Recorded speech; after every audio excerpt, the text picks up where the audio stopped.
Hello ladies and gentlemen and welcome to this week's video where we're going to look at 5 Aston Villa players who must step up this season. Starting off with player number 1, Ian Maatsen.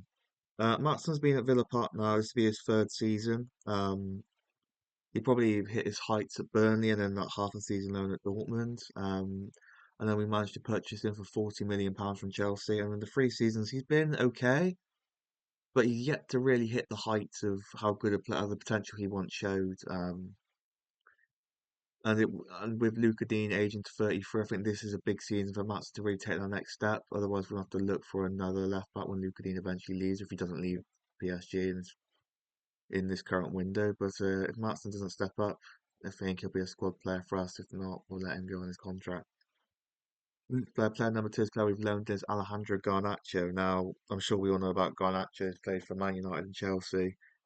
And he is basically, well, he's on loan from Chelsea at the moment, but he's basically not, neither clubs really ended up with him being liked by the fans. He fell out with a lot of them. He's had, though, over 100 appearances in the Premier League and he is only 22. There's a lot of potential, but if he doesn't have a good season at Villa, I think his career, he could end up playing for, instead of, when he broke for Man United, he was expected to play for like Real Madrid, Barcelona, or like big, have a really successful career. It's going to be more of a mid-table team. There's nothing wrong with that, but this is kind of a big pivotal moment. If he does well, he'll be back up playing for the big teams. If he doesn't, I think Chelsea would loan him out again to a mid-table team, and that's the way his career will probably, that's the route it will go down. Next up, number 3, Leon Bailey. Now, Bailey, I think, has been probably one of the biggest disappointments of the last 5 years at Villa. He has 4 very good years at Leverkusen in the Bundesliga before Xabi Alonso. And he was brought over to Villa Park with the Jack Grealish money, along with Wendy, Ashley Young, Danny Ings.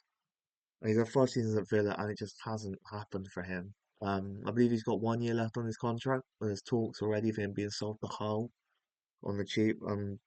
It just hasn't happened for Leon Bailey. I mean, I don't think Henry plays with like wingers, direct wingers. He wants more tens out wide. But whenever Bailey gets on, the one good thing about him is he does take on a player, and if he wants to kind of reignite his career, I think this season could be absolutely pivotal for him, especially with Champions League and he'd be a useful squad player. The fourth player on this list is Lamar Bogard. Now, Bogard turns 23 in January, and that is kind of the age where academy players either make it or don't.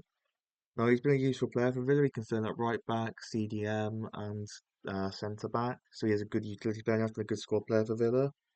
He's had 2 loan spells at Bristol Rovers, where he's played about half the season.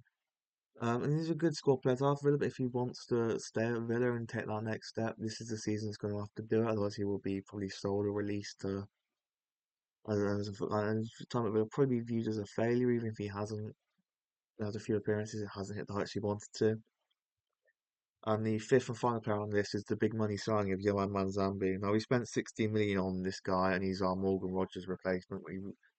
As we all know, Rogers, since he joined Villa, has been a massive player for us. He's been crucial. So a lot of our attacking success come from Rogers. So if we're going to have the same success this season, Mazam's going to have to hit the ground running. And it does kind of concern me that although he's had a good World Cup and won Europa League Young Player of the Season last year, he hasn't really hit the goals and assist numbers you'd want from a £60 million signing. But you can clearly see by the awards and the fact we spent big money on him, there is potential there. But if we're to have a really good season this year, this guy have to hit the ground running, be a massive part of that.